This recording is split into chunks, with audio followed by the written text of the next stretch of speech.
What is up, everyone? Happy Wednesday. I'm the Prop Queen, Ariel Epstein, taking you to 6 p.m. Eastern Time here on the Prop Queen Pod.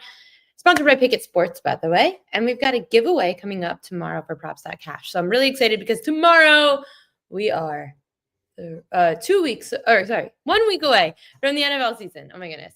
We are 3 days away from the first big college football Saturday. We've got college football tomorrow as well.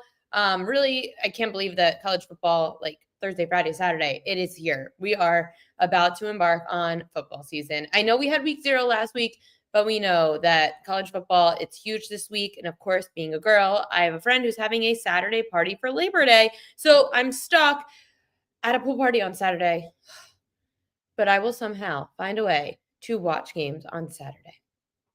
NFL starts on Thursday, a week from tomorrow. So I have a giveaway from Props.cash starting tomorrow. Very excited about that. You guys can win something good. So we'll talk tomorrow about that. But later in the show, 5:30 p.m. Eastern Time, CBS Sports football analyst Mike Renner is going to join the show. If you followed along over at my Days at PointsBet, I've done some work with Mike before. He's awesome. He's also starting to scout. So we're going to get to how he went from the media content side of fantasy, and mostly fantasy he does, and getting over to like being a legitimate scout. Very excited to get his thoughts on some underrated college football players, underrated NFL players, and some overrated ones, and talk about his scouting. A lot of news today in the NFL. I can try to get Stanford Steve back. I'm sure his schedule now is crazy, but I can try to get him back on the show. The big news of the day, obviously, Tyler Huntley's back with the Ravens. I'm just kidding. That's not my big news of the day. But Tyler Huntley is back on the practice squad. Woo! Also, the Ravens signed Marlon Humphrey to a big extension. So excited about that.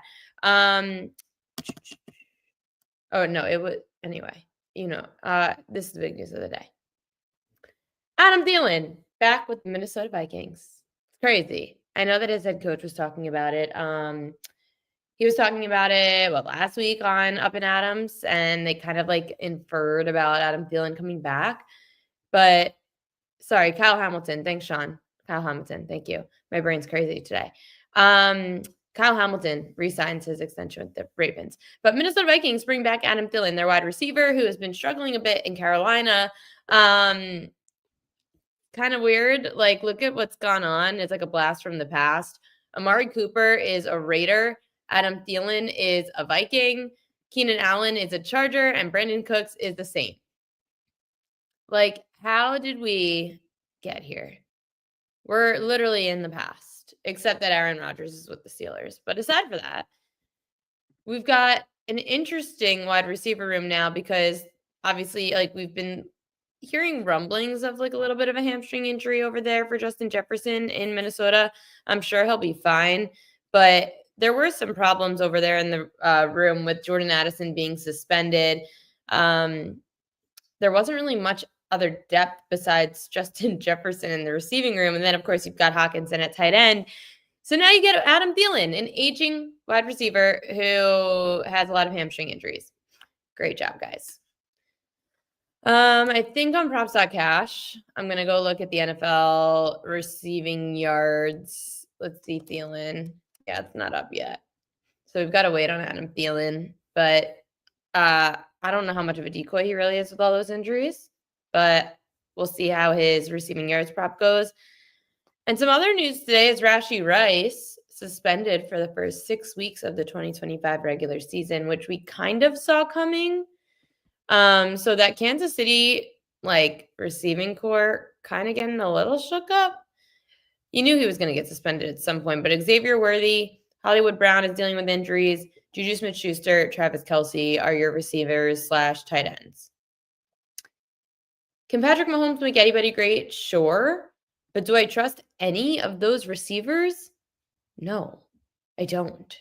I don't trust Hollywood Brown to stay healthy. I don't trust Xavier Worthy. He's good for like one deep ball. Juju Smith-Schuster, we've also seen having some issues. And then Travis Kelce, as I've mentioned before on the show, his touchdown prop is only 3.5, which is a number he's literally gone over, or 4.5, sorry, which is a number he's gone over Kelce in 4 of the last 5 years. Last year, he only had 3. So I don't know. Travis Kelce could be a legitimate threat. in the end zone. I still am liking the over 4.5 touchdowns in his little swan song. Again, Xavier Worthy is only good for some good deep balls, like a longest reception. That's how I bet Xavier Worthy. So that was happening. Yeah, no Rashee Rice for Ravens and Lions games. But again, it's early in the season, so you've got some players that listen, I'm not taking any season-long props. I told you guys I am high on the Chargers this year. I am not high on the Chiefs. Kelly in Vegas talked about fading the Chiefs at like 3-1 to miss the playoffs. It's kind of similar to Shawn Michael and his Yankees to miss the playoff bet, which after today, I don't hate. I'm just kidding. The Yankees won 11-1 or something. Yeah, 11-2. But this team's so boomer bust. Home run or nothing. And it pisses me off because you can't win a World Series just by hitting home runs. It just doesn't work. And I need to tweet out the show. Mike Renner joining the show at 5:30 p.m. Eastern Time, breaking down all college football and NFL players, who's underrated and who's overrated. Prop Queen edges of the day and MLB and WNBA coming up after. Also big announcement today, which I'm very excited to announce for everybody that follows college football and might want to dive into some more college football, like niche markets and betting props. You can now tune in to the newsletter to see Mid-Major Matt for like another $5.95. So like just under $6 a month. Today's newsletter is out for free. So if you go subscribe to the PropQueen.com newsletter, you could subscribe for Mid-Major Matt and you could get all his college football info. It's a lot of like some bets, but a lot of info on all the different games, starting with games on tomorrow's slate. He pretty much goes through like, I don't know, 15 games for tomorrow and all the things to know about it, whether it's FBS versus FCS. So you could definitely tune into the PropQueen.com newsletter and you could see Mid-Major Matt for $5.95 a month.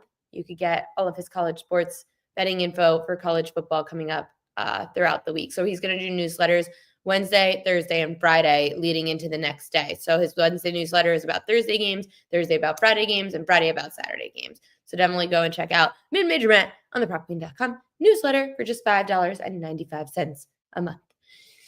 Yankees fans celebrating the Nationals wins. Yes. They shouldn't be. They shouldn't be. Vikings Chiefs overrated, Mark. I agree with you.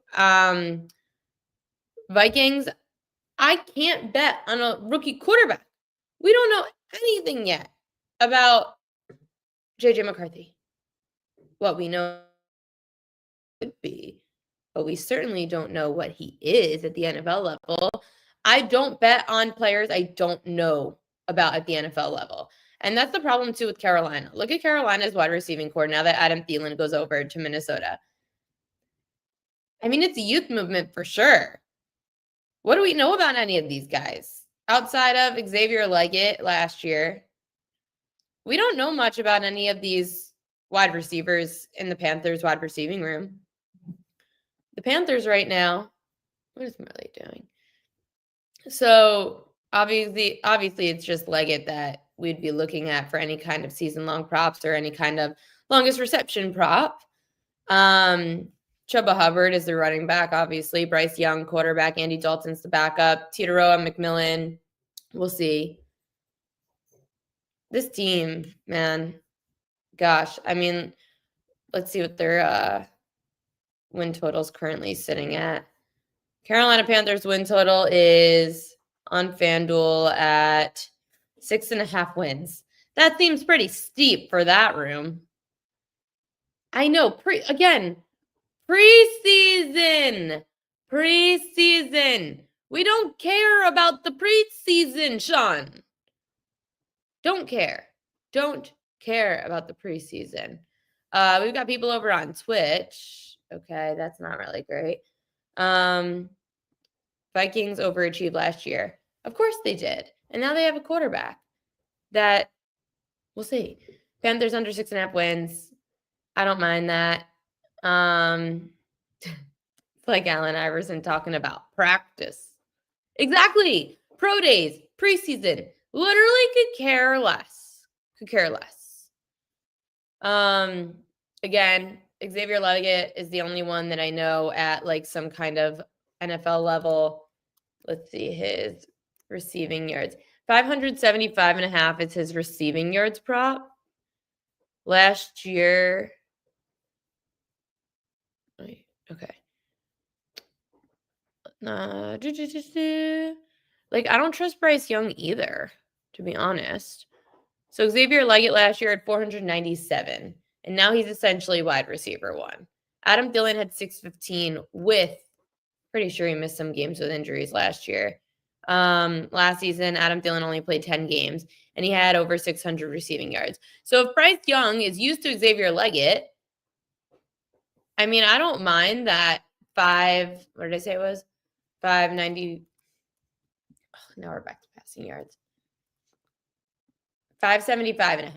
I don't mind that over. And I know it's hard with like a very small sample size, but for Xavier Leggett to have the rapport with his young quarterback, Bryce Young, 497 receiving yards last year. You lose Adam Thielen. Leggett played in 16 games last season. I know there's Jalen Coker as well. Let's see if he's got a prop.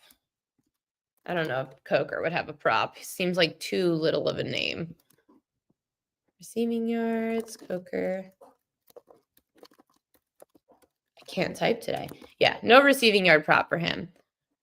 Leggett, I don't mind the over on his receiving yards prop for the season. I could ask Mike Renner when he comes up on the show later what he thinks about that. JJ McCarthy. Oh, goodness. Sean Michael says Isaac Tesla, Rookie of the Year odds, 250-1. Jesus Christ.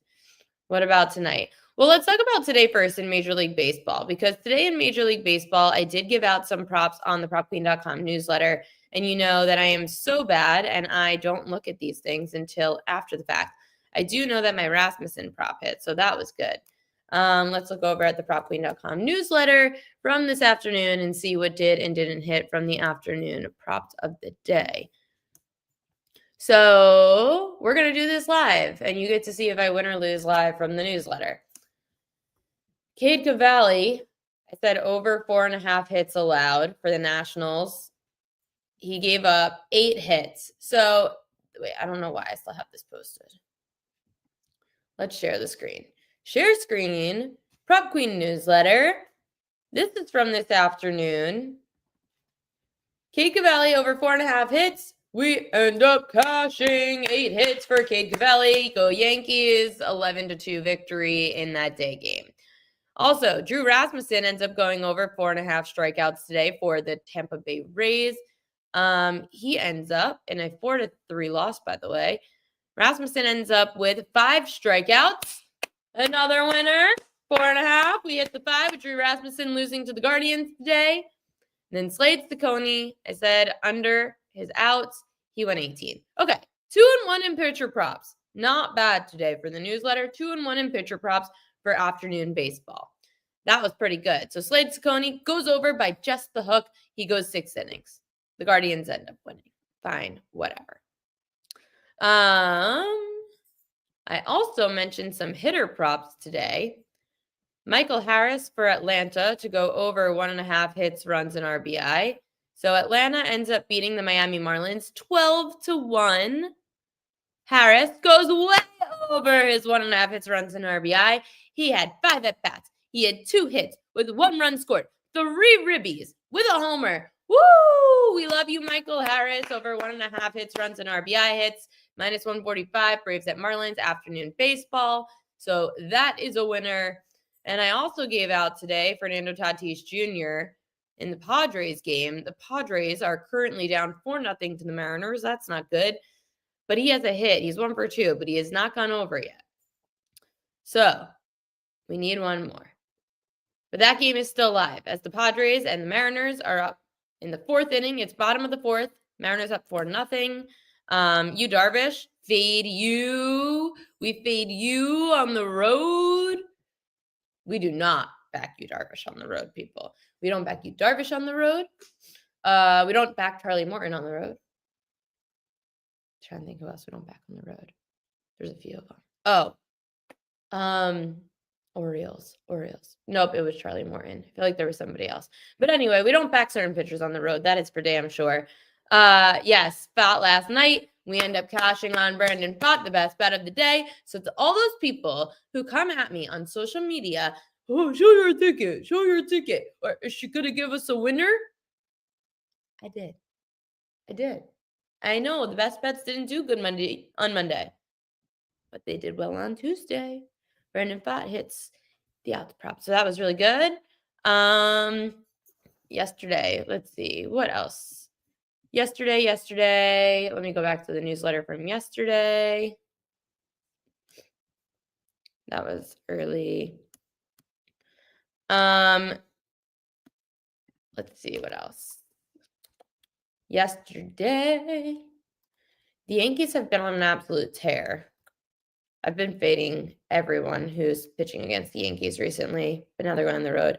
Yesterday, I gave out Mackenzie Gore over hits allowed, and he did not. He only gave up 3 hits, but the Yankees ended up winning 5-1. They scored 3 off Gore, so we really should have gone over earned runs yesterday with Mackenzie Gore. You like Coco and Carlos? Hold on, I'll get to tennis in a minute. Yesterday. This was yesterday's newsletter. So yesterday's newsletter, Mackenzie Gore, I said over 4.5 hits allowed. He only gave up 3, but 3 runs. Chris Bassett under 5.5 Ks yesterday.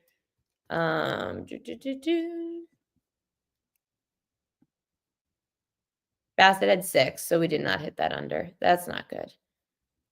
What else did we have? Fought under 17.5 outs. We end up cashing. Justin Verlander won 5-2 against the Cubs yesterday. And Verlander went 6, so 5 Ks. He just goes over 2. Damn, lost a lot by the hook yesterday on the newsletter. And then Clayton Kershaw under his outs. That's not looking promising either. Well, at least we're off to a better start today. Kershaw 15 outs, so he goes under 17. Okay, so Kershaw under outs ends up hitting. That was a bad number. I don't know why that was 17.5. That was high. We hit Lindor. Well, yesterday Lindor was doing well, but what do you mean? Clayton Kershaw did not go over yesterday. Clayton Kershaw was at 17.5 outs, and he went 15. What are you talking about? I don't know what you guys are saying in the chat. Clayton Kershaw went 5 innings, 15 outs. It was 17.5. He went under. Math. The math is mathing. Thank you, Sean. Gosh, Sean, sometimes you think you're right. And sometimes I think I'm right, but you were wrong there. Let's see. I had Lindor, Payman Smith. We had some hitter props yesterday, and we're going back to the well on Ketel Marte today, which I'll talk about a little bit later in the show. But I'm not going to get into that yet because we're going to bring Mike Renner on in about 10 minutes.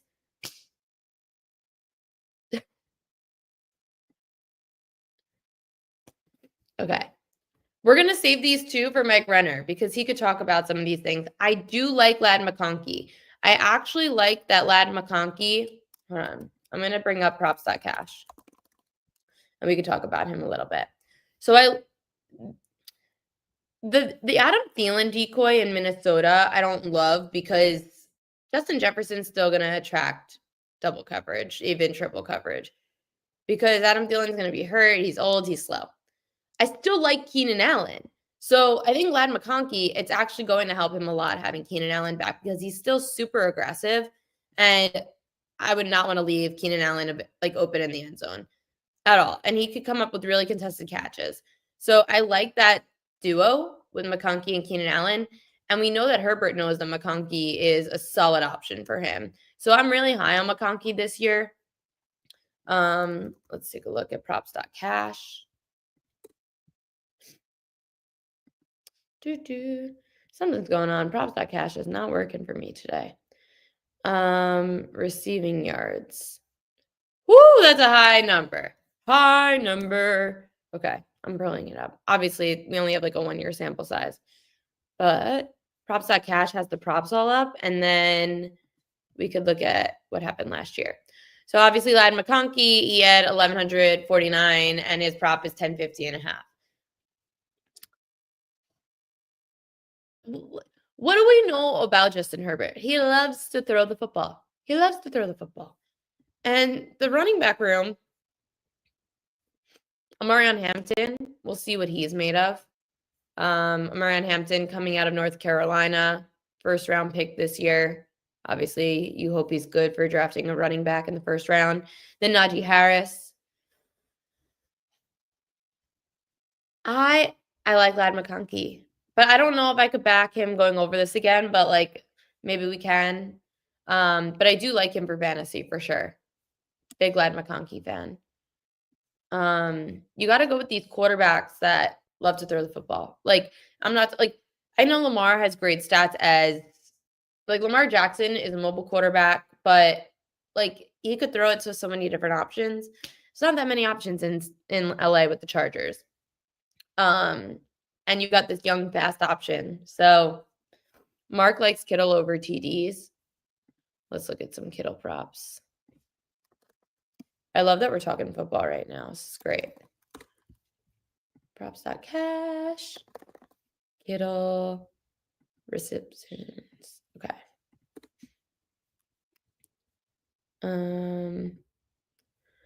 So Kittle receiving touchdowns. It's at 6.5. He had 8 last year, 6 the year before, 11 the year before that. Kittle. Did he miss some time? No, he's been playing. His last time he missed time was 2020. Okay, so he's healthy. Kittle, 49ers, depth chart. Juwan Jennings, Ricky Pearsall. No, yeah, I like Kittle there. I don't mind that. Over on his receiving touchdowns. I don't really trust anyone else. We don't know really what we're getting out of Ricky Pearsall. Who the hell knows what Juwan Jennings, and MVS is old. Kittle over TDs? Sure, but he's never done it back-to-back years, so this would be a first one. You can't throw in college and expect to be good in the pros. Oh God, why are we fighting? Why are we fighting? Yeah, no wide receiver core in San Fran, which is ironic because I do still love the 49ers. Okay. Let me see, because I'm going to bring on, let's see what Warren Sharp's book has to say about. If you guys haven't gotten Warren Sharp's book, you guys definitely should. It's freaking awesome. It helps me so much throughout the preseason. So since entering the league in 2017, Kittle's led all tight ends in yards per route. He was tight end 1 in points per game last year, catching 78 passes for 1,106 yards, 8 touchdowns over 15 games. Kittle's been top 6 in points per game for 7 straight years. Let's see what else.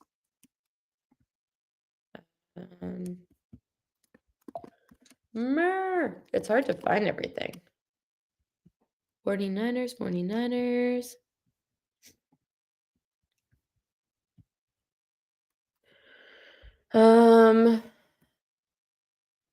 Yeah, I mean, Debo gone in the offseason. Ayuk recovering from the torn ACL. Ricky Pearsall, Juwan Jennings. Like, at least early on in the season, you've got to think that it's going to be big and heavy Kittle.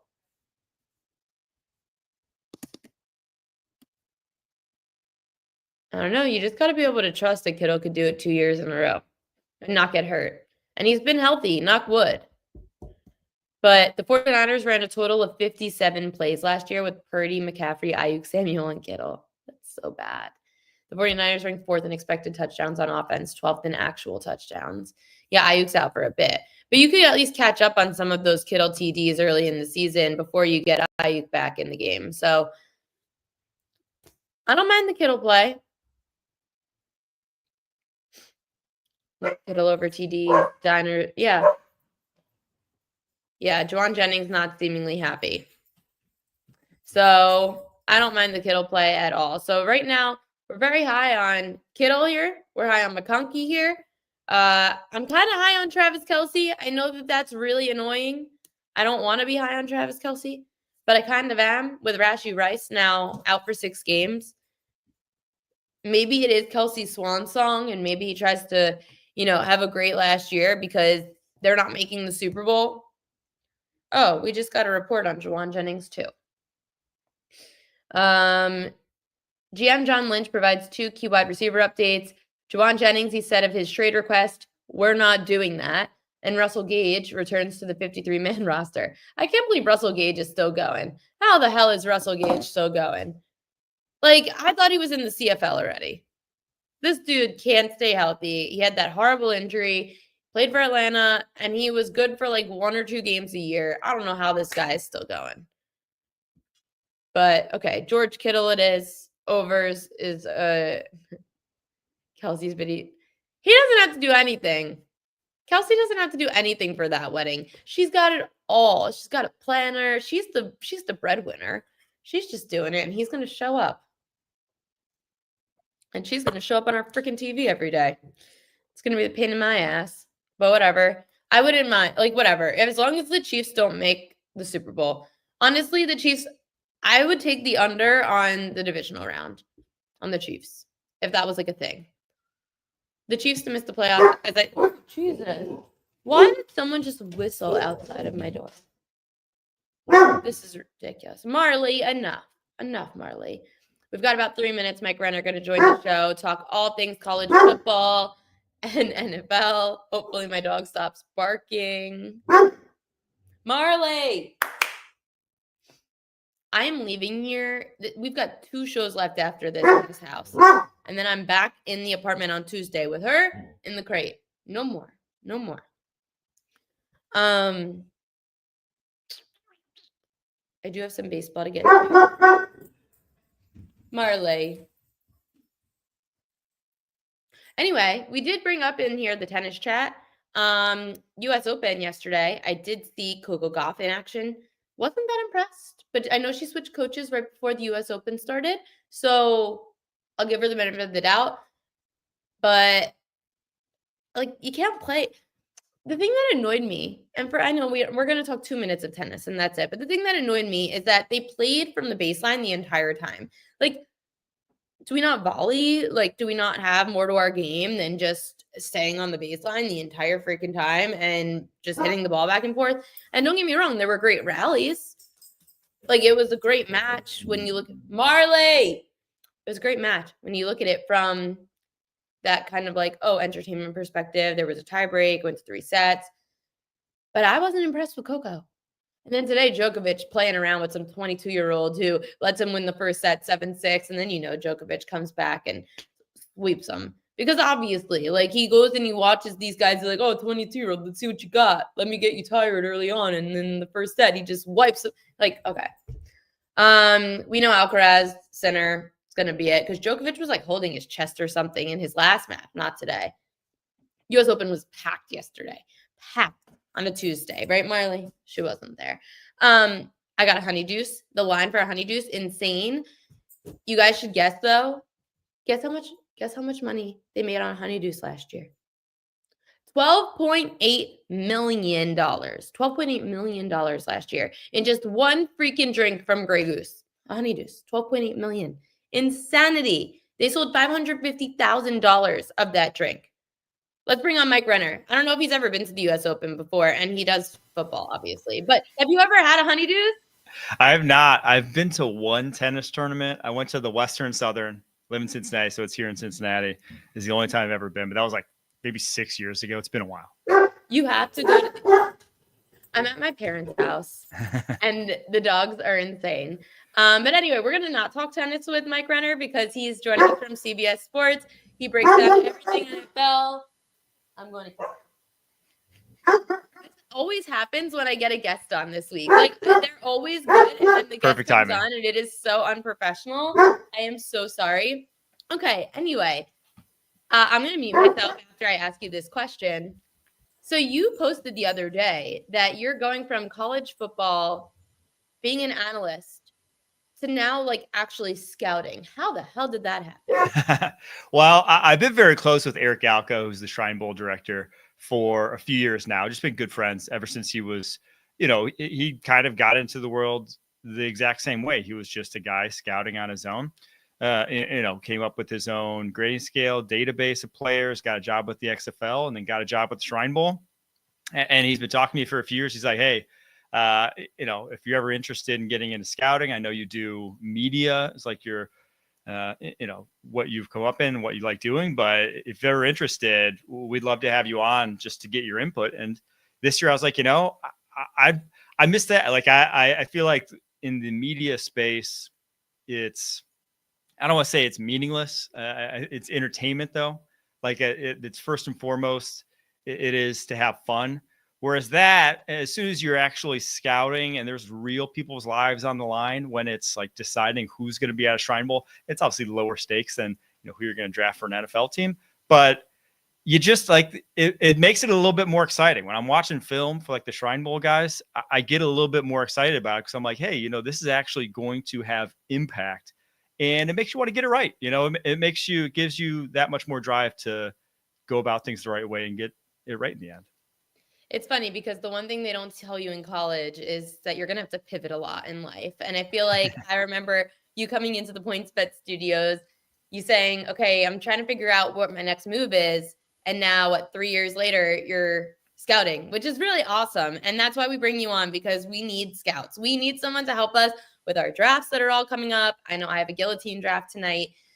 Underrated players in the NFL that maybe like are young that you might have seen at the college level that we could buy low on coming into this year. Oh, that's a great question. If you would have asked me this 6 months ago, I could have told you about Bill Krosky-Merritt for the Washington Commanders. I was so high on him coming out, but now I think that ship is like gone completely overboard. I think people are too high on him now at this point compared to where Michael, I was. Who's in the chat literally every day. He's like number one fan of the show. He's high on Isaac Tesla. Tesla has been awesome this preseason, and he was a unique prospect to say the least, in that he played at Arkansas, played slot, did not get thrown the football, but never dropped passes. And then he goes to the combine, his pro day, and tests out about like one of the freakiest athletes you'll ever see at the wide receiver position. And it's just like, how is a guy who has all that he has, like what was Arkansas doing that they couldn't get this guy the football more? Because you watch him this preseason, and yeah, I think he's going to be a player here. The other guy I'll say is that a lot of people, because everyone wants to talk Browns quarterback room, I think Dylan Gabriel is starting games by the end of this season. I said it when they drafted him. And yeah, it was a third rounder, and yeah, Shadur's there, and he garners more headlines.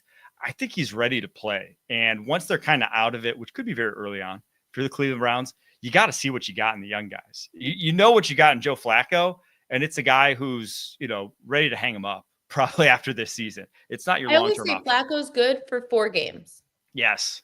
And then you'll see the bad Flacco. The Colts saw the bad Flacco last year, unfortunately. And that's a possibility. So I think Dylan Gabriel is going to turn a lot of heads when he finally does get the keys turned over to him. Because I think if Flacco does get benched, the Browns are going to keep like 4 QBs all year. No. I mean, it's him, Shadur, Flacco. It's going to be that. You're going to keep the 2 young guys, see what you got, see how they develop over the course of the season. But then, I mean, realistically, they're in the number 1 to number 3 pick overall territory. And I think if you have a top 3 pick next year, you're probably going quarterback. So those are some young players that I know that Mike's looking at. I swear, I take myself off mute and she starts barking. Some overrated players that maybe we are a little bit too high on, whether it's young players, whether it's just overall in the NFL. Oh, that's a good question. I really hate calling guys overrated because, one, I don't like necessarily listen to a ton of other people, so I don't know the overall rating. But this one's gonna hurt. But because I had him number 1 overall coming out, but I'm not buying the Caleb Williams second year breakout. Everyone wants to say, oh, year 1 to year 2, it's a leap. It's Ben Johnson.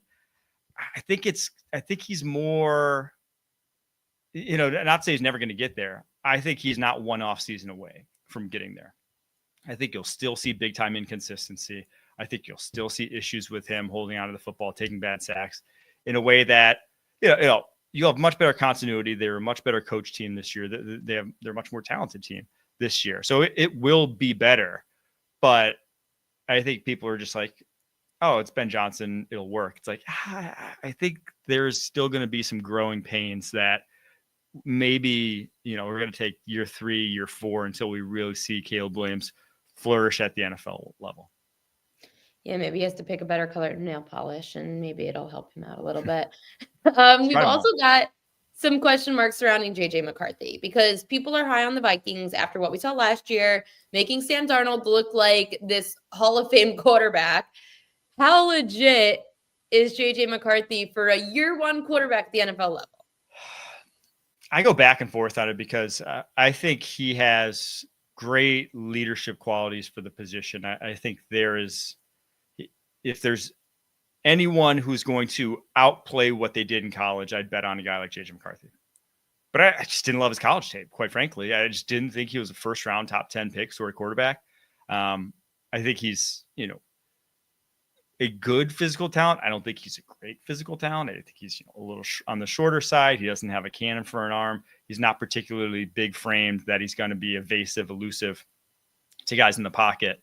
And I just think he really struggles with touch. And so obviously Kevin O'Connell has the Midas touch himself, and it's a very good roster and a lot of talent around him. But I think with him, I just don't know if he's quite French. Like, we just haven't seen him play yet. I will have to, I'm going to be very conservative on the Vikings this year, because I think what Sam Darnold did, while one part a product of the offense, was also Sam Darnold took a big step forward in a lot of different ways. I'm not sure you can just say, oh, JJ McCarthy's for sure going to be better than Sam Darnold. I just don't think that's 100% the case. So I'm a little bit more conservative with the Vikings this year. The Panthers wide receiving core too was extremely young. And after seeing now Adam Thielen leaving the Panthers, going back to Minnesota, I was showing this graphic earlier.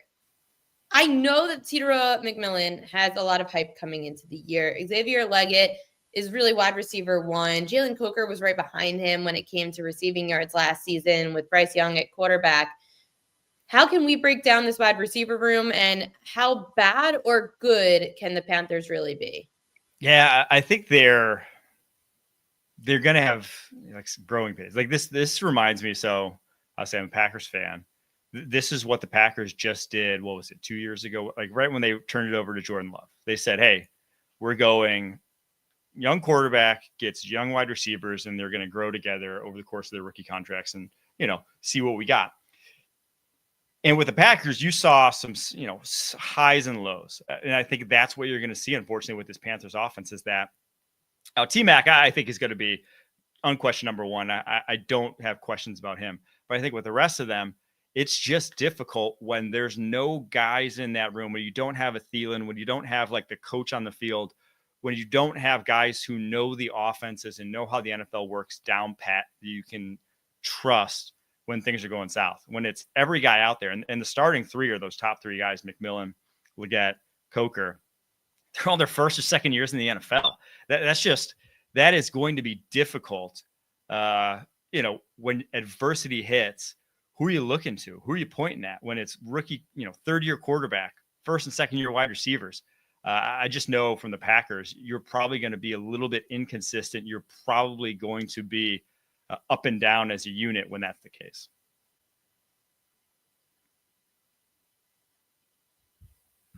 I think you're muted. Keeping it in the South, a lot of people feel like the Saints really are going to be the worst team in the NFL.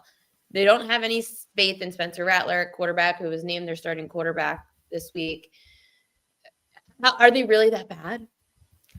So I don't think so. They were above 500 with Derek Carr last year. They go back to the first few weeks of the season when he was healthy and when the offensive line was healthy, and they were kicking teams' asses. They handed it to a fully healthy Dallas Cowboys team. They killed the Panthers. They hung with, was it the Eagles they hung with right after that? Game came down to the wire. So it's not a bad team. It's a horrible quarterback situation, right? And that's how I best describe it, is that in the NFL today, and last year when Spencer Rattler's out there, they went 0-6. So in the NFL nowadays, it's like, if you don't have that guy, because so many people do. So many people at least have like a guy who's capable, who can play quarterback. I'm not sure the Saints are one of them, but I mean, they got 5 first-round picks along the offensive line. They still have some stars on defense, guys like Demario Davis, guys like Justin Reed. There is talent there, Alontae Taylor as well.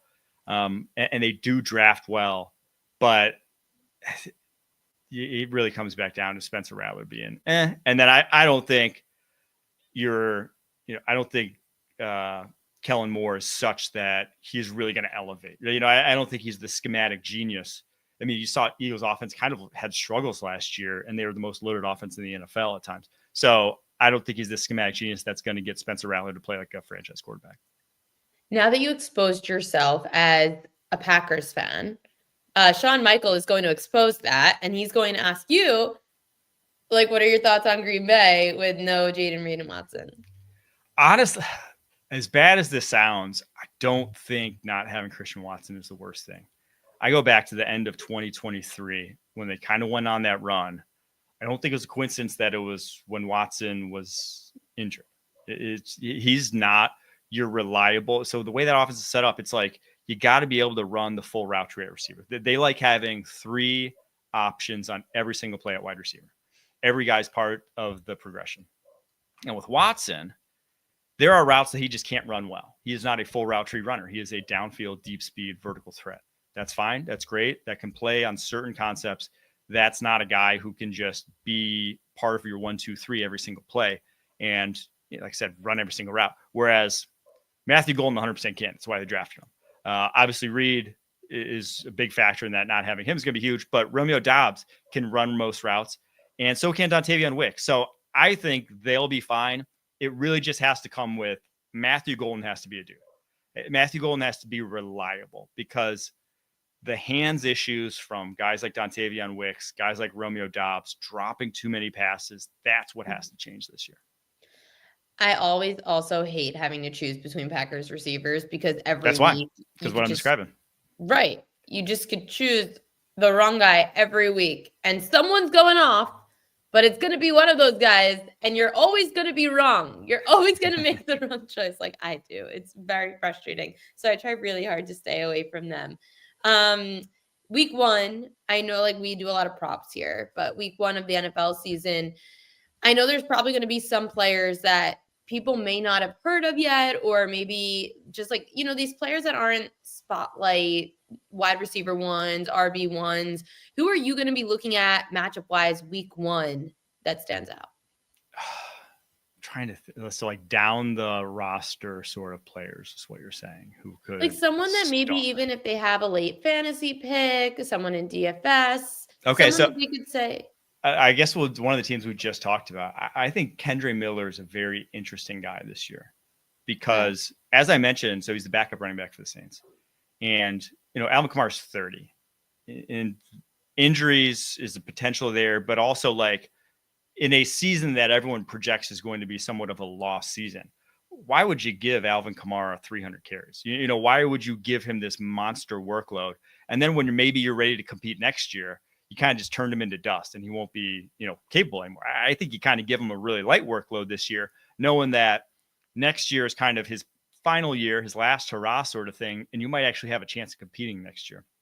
So because of that, you have this insane offensive line, right? The same run blocking offensive line, 5 first rounders across the board. Kelvin Banks, they just added, they put Trevor Penning back at left guard where I think he's more comfortable, more of a better fit. And then Taliesin back at right tackle where he played in college at Oregon State. So this is a good run blocking offensive line. You got a guy in Kendre Miller, who is a 3rd rounder that Dennis Allen hated, that is super talented, just needed to adjust to the NFL game. He was 20 years old coming out, immature, said that, but now he's in great shape. Best shape of his life. He's one of those guys. I think if Alvin Kamara ever gets dinged up or if they just want to go a little running back by committee, he could be a guy that could be very interesting for fantasy purposes because I think they're going to run the ball a ton given that quarterback situation there. It will happen because I drafted him last year. That's how it goes. I'm always a year behind every single time. It's week 1 of college football coming up tomorrow, a bunch of games, Thursday, Friday, Saturday. When Mike Renner is sitting in front of his TV watching college football this week, what are you watching for? Oh, I mean, I can't wait for some of these quarterback matchups. We got Julian Sain at Ohio State, now not eligible yet, but a highly rated recruit, going against Arch Manning of Texas. is eligible, but will he come out? I don't know. Insane matchup. And then we have Cade Klubnik of Clemson going up against Garrett Nussmeier of LSU. Those are probably the most popular. So Manning, Nussmeier, Klubnik, if you go look at like who are people's QB1s from a draft perspective, those are probably 95% of the QB1s out there is one of those three guys. So the fact that they're all in these highly contested quarterback matchups and highly, touted just team matchups week one, that's just going to be this week one is heaven for college football fans. It's one of the best week ones I can remember. Heisman, obviously you love watching these guys and scouting them out from the high school level to college to pro. Who should people be looking out for on the Heisman? So I think Arch is probably the safest bet just because he'll get talked about so much. And that's like 75% of the award, right? If it's a popularity contest, and when they're a guy that's in everybody's face every single Saturday, that helps your case. But the guy's a little off the beaten path that I love his odds. He's at plus 2,500 right now. Is the guy from his rival, Oklahoma, John Mateer, transferred from Wazoo. I think he could have a Cam Ward-esque season, but with a better team at Oklahoma that if they make the playoffs, if they run through the SEC and have a good year, Mateer could be in the Heisman conversation because not only does he have a cannon for an arm and can pass in a way, Cam Ward could, he can run. He ran for over 1,000 yards last year. So a true dual threat sort of guy that if he puts up big numbers, I think John Mateer could very well be in the Heisman conversation. Mike Renner, I know you've got so much going on, and I really appreciate you taking the time out. What are you up to these days? Where can people find your work? You can check me out on the Pushing the Pile podcast on CBS Sports Network, and you can find me Tuesdays at noon. That's when we do the Shrine Bowl prospect breakdown, and check out either of those. Talking draft and NFL. Can't wait for the season start. So excited. It's your bread and butter. Mike Renner, have a great football season. We'll talk to you again soon. You too. Thanks so much for having me. Of course. I love bringing on people who have been awesome and around and great people. Met him a few years ago at PointsBet, and Mike does great work. So definitely check out all his info for any kind of draft, whether it's NFL or the NFL draft itself. He's really great at that. So we've got sports today, WNBA, MLB. Let's break it all down. I'll start with MLB. I have one WNBA prop. Pitcher props, it's what I love. So we've got pitcher props for today in Major League Baseball, starting with Taijuan Walker to go, under 15.5 outs. So Walker's averaging just over 11 outs per game on the road, going under in 10 of 13 starts in those spots. On 4 days rest, Walker's gone under in 4 of 5 starts. The Mets average 15 outs per game against starters, and he's also gone under in 5 of 6 against the Mets since last year. So Taijuan Walker for the Phillies, under 15.5 outs. Arizona's righty Ryan Nelson, under 17.5 outs, plus 110. Nelson's averaging just under 13 outs per start on the road. He's gone under in 85% of road games. It's crazy, 85%. Nelson's also only on 4 days rest, where he's gone under in 75% of games. And he owns a 5.59 career ERA on short rest, 5.40 ERA in Milwaukee. And the Brewers limit starters to about 15 outs per start. So we're going under on Ryan Nelson, 17.5 outs at plus 110. Bit of juice here, but from Valdez, the lefty for Houston, over 6.5 Ks. He's getting the Rockies. Valdez is much better at home. We always back Valdez at home. Against teams with high strikeout rates against lefties, he's gone over 6.5 strikeouts in 6 of those 9 starts. Lefties average just under 6 strikeouts per start against Colorado. No lefty I know has gone over this since the All-Star break against the Rockies, but when you look at who they faced, it's terrible. Valdez is an ace, and he's at home. We're going over 6.5 Ks against one of the worst teams in baseball. Detroit's righty, Casey Mize, over 4.5 Ks. He's getting the Athletics. Mize has had at least 5 strikeouts in 4 of 6 games against high K rate lineups. The A's averaging just over 5 strikeouts a game against righty starters, with 7 of the last 10 right-handers going over 4.5 strikeouts against the A's. So Nelson under outs, Walker under outs, Valdez over Case, Mize over Case. Yeah, he's getting the Rockies. Who cares about disastrous starts? He's got the Rockies. Who is my fantasy NFL team selections? Yeah, I'll tell you guys. Okay, so I participate in this Guillotine League. If you don't know what a guillotine league is, it is a lot of fun. You just can't be the worst team each week. The worst team every week gets axed. So I will tell you about it, but it's very deep league. Like, I forget how many teams we are. So it's a really weird draft. Like, you don't get good players at all. You get like maybe 2 good players, and then everyone else is. So don't make fun of me tomorrow, but it is like a very big league. Let's talk some hitter props, and I have to upload one more graphic. Desktop. Okay. Hitter props. Starting with Ryan Ritter of Colorado. We'll stay in that game. Over a half a hit run in RBI. He is an underrated name. Ritter is having the best month of his very young career, hitting 294 this month. He played in 41 games so far, but had 32 at-bats against a left-handed pitcher, and he's hitting 344 against lefties. Ritter's averaging just over 2 hits, runs, and RBI per game against lefties this year. So with Valdez on the mound for Houston, Ritter should have a good game as an underrated name for Colorado. We are going to continue to back Ketel Marte over 1.5 hits, runs, and RBI. He's gone over this in 7 straight games against Milwaukee, dating back to last year. Marte is averaging 3 hits, runs, and RBI since the start of 2024 against Milwaukee. And on the road against right-handers, Marte is averaging just under 3 hits, runs, and RBI, going over in 60% of games in those situations. He's also got drastic home road splits and lefty-righty splits. So against righties, Marte's hitting 305, 260 against lefties. On the road, hitting 325, at home 253.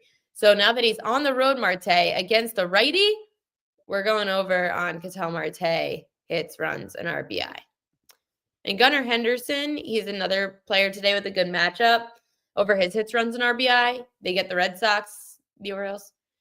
At home against right-handers, Henderson's averaging 2.5 hits, runs, and RBI. He's hit this over in 12 of his last 20 games in the spots where he's faced a right-hander at home. Henderson's hitting 313 with 3 doubles and a homer against Brian Bayo, who's pitching for the Red Sox today. And he's also hitting Henderson 310 at Camden Yards this season.